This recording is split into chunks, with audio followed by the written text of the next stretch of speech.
Welcome to the Academic Woman Amplified podcast. I'm your host, Kathy Mazak, tenured full professor, mom of three, and firm believer that the culture of academia needs to change radically. Women are revolutionizing academia within institutions that were not built for us. If you're ready to reject the culture of overwork, kick guilt and overwhelm to the curb, and amplify your voice to make a real impact on your field without breaking down or burning out, you're in the right place. And it all starts with writing. Let's go. In 2017, I had this idea. I had an idea to start a business that would help other academic women like me to get their writing done. And I started out by doing some one-on-one coaching. It was really fun. At first, I coached some former students. I didn't ask them to pay me. And then I found clients online. I started blogging. And by the summer of 2017, I was ready to put some of what I had been developing during that spring into a format that more people could get it. And that's when I launched the first cohort of Navigate.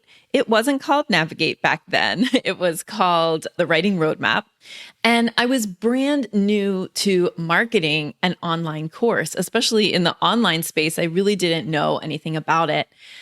But I had developed this Navigate program as an organized way to create the kind of writing for career transformation that I had been helping clients with in one-on-one coaching. So I figured it was time for this program.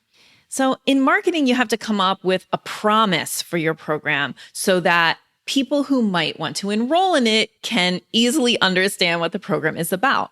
When I first launched the program that would become Navigate, the promise was that you'll write and publish more.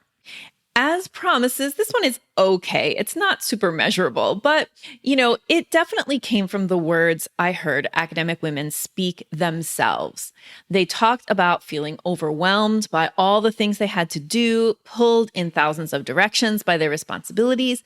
They felt guilty that they were not writing more, that they had let writing fall to the bottom of the list, even though they couldn't easily see an alternative. Those messages I kept hearing over and over again from clients and potential clients.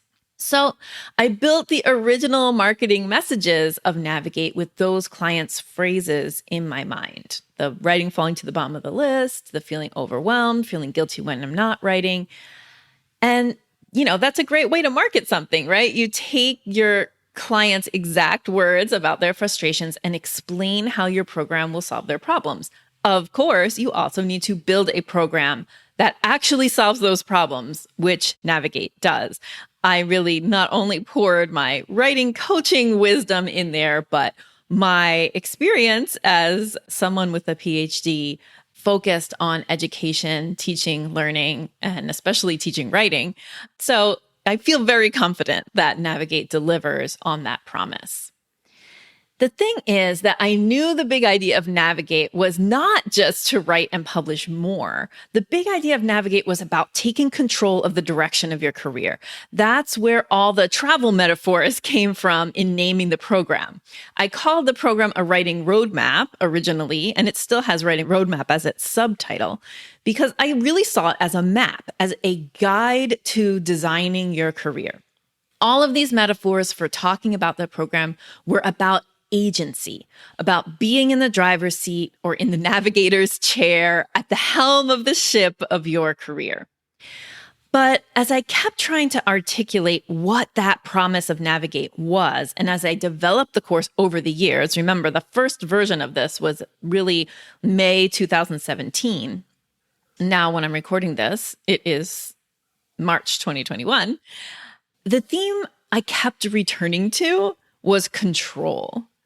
When I think about what I want to teach academic women to do, what continues to come up for me is I want to teach women to control their careers. I have a pretty long history with trying to control things. I was an undergrad at Indiana University, Bloomington from 1993 to 1996. You heard that right. I did my bachelor's degree in English with 2 minors, sociology and math, in 3 years. I controlled that into happening. I can still see clearly in my mind's eye the chart that the IU College of Arts and Sciences used to map degree completion.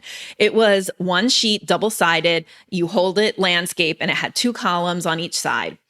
There were a bunch of like small tables in each of the columns with the different degree requirements in there. So like social sciences, and then there would be like a 2x2 table of the courses that you needed to fill in there and the possibilities that could go in those blocks.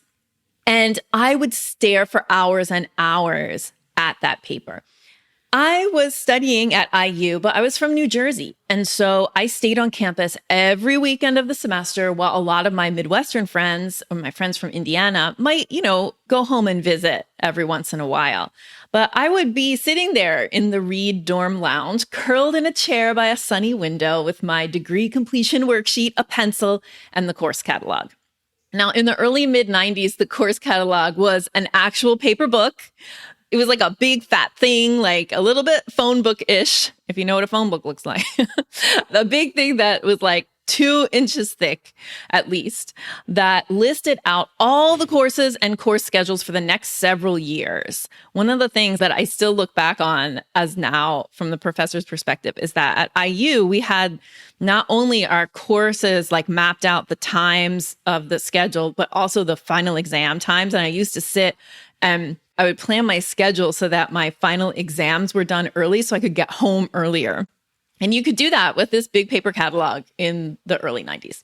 Also, like for the young folks listening, registration was electronic, but the beloved process of making schedule changes called drop and add took place with index cards in the gym, where you would physically wait in a line to drop classes and then add classes. That changed by the time I graduated, but at least in my first year, drop and add happened with index cards in person in the gym.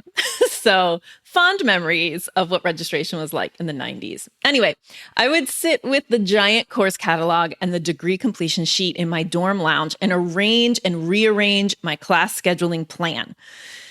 This is how I passed my time. I did it over and over again. I used my AP math test to earn extra math credits that helped me get a math minor. I leveraged my Latin placement test to earn credits that left me only 6 credits short of a Latin minor. I decided not to do it because it was taking me more time to translate Ovid poems than it was to read the novels for my English classes.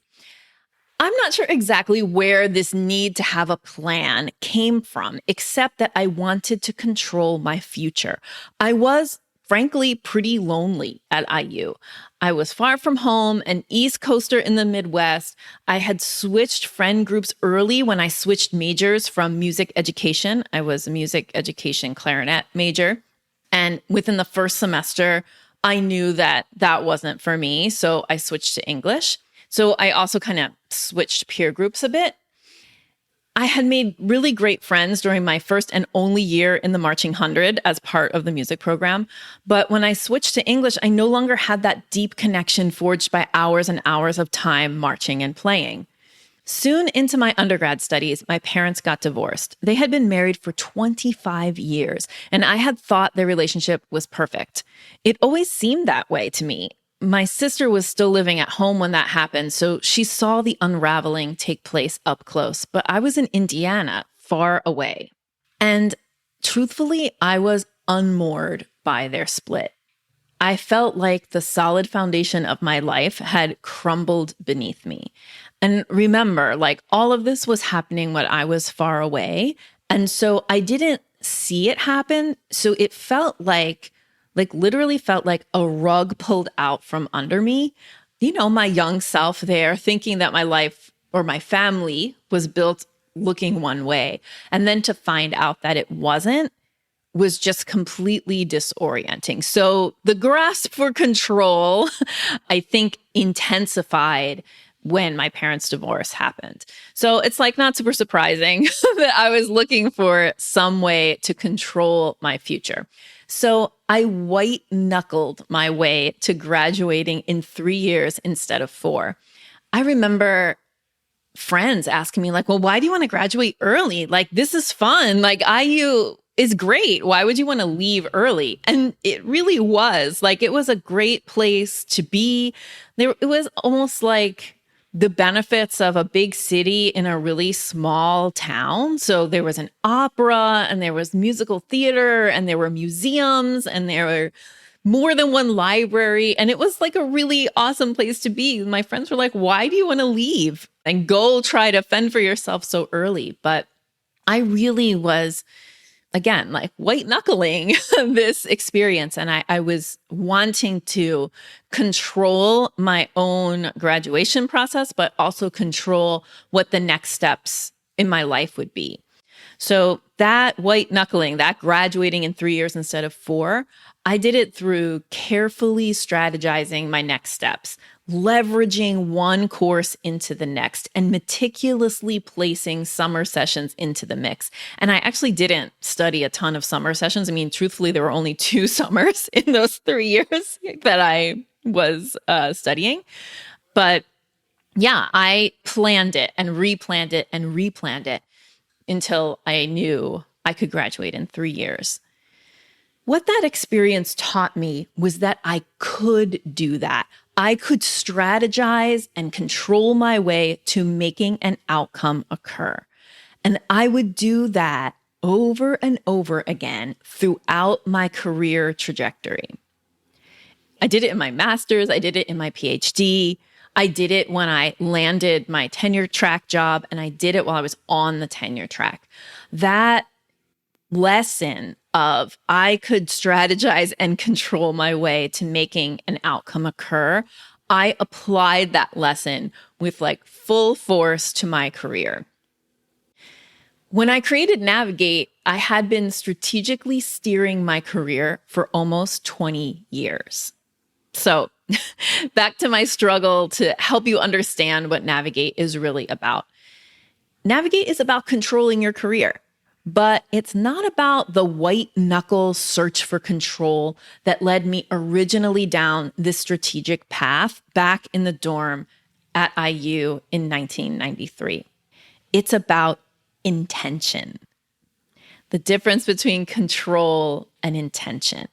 And that difference I've learned through doing this kind of strategic planning and making outcomes occur for 20 years. And I've gotten much more mature at that, controlling from a place of fear that really characterized my undergrad experience is not the experience that I had when I was in my PhD or on the tenure track.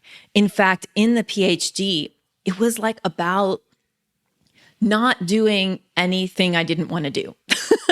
I chose my program because it was 24 credits of classes. Like that was the requirement.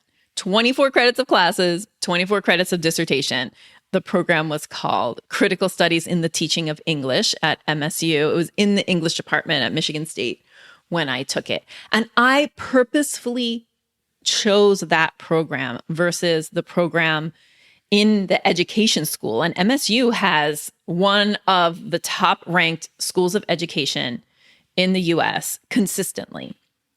But when I looked at their requirements, their degree requirements for the PhD, it was very specific. And there was a lot of stuff I didn't want to do. I didn't want to learn about quantitative research.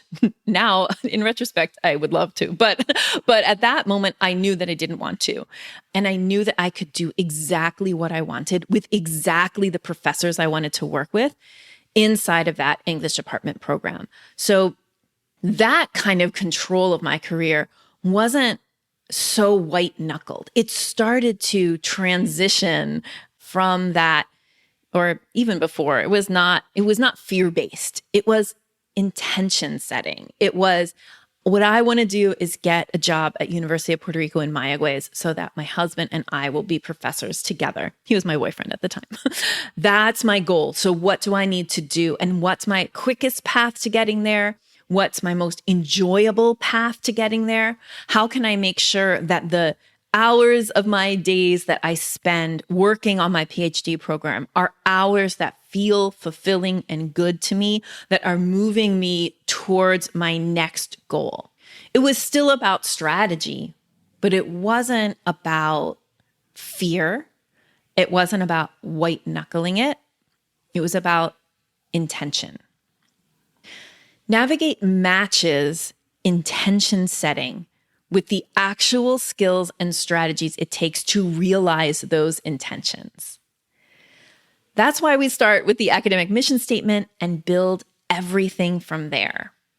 So, if you want to introduce more intention into your career, if you want to be able to strategize and make a certain outcome occur, watch out for next week's episode where I'll be opening the Navigate waitlist. Now, the Navigate waitlist, here's what that means, just so that you know. We are running the Navigate program starting in early May. We say that it's a 12-week program, but it is flexible in terms of how you complete it. But when we run it in May, we are going to walk you through 12 weeks of intention setting and the skills you need to realize those intentions over the course of 12 weeks. Now, here's why you want to get on the wait list. When we open registration in late April, we offer some bonuses to the people who have already signed up to be on the wait list. When they enroll, they get some special bonuses. I'll be talking more about those bonuses coming up, but let's just say it involves a retreat.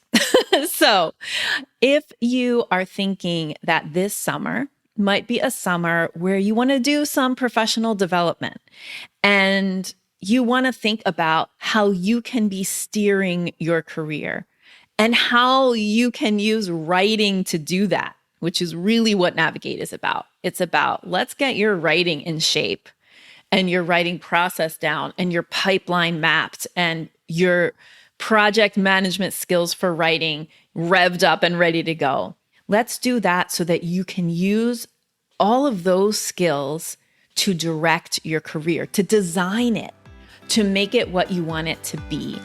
I'll give you all the details next week. Thank you so much for spending your valuable time loving on yourself and your writing by listening to this episode. If you're feeling pulled in 1,000 directions and can't seem to carve out time to write, I've got a solution for you. Go grab my 10 ways to make time to write cheat sheet. Just go to kathymazak.com/podcast-time to learn my best quick tips for putting writing at the center of your career where it belongs. We'll link that up in the show notes. Just go to kathymazak.com/podcast-time.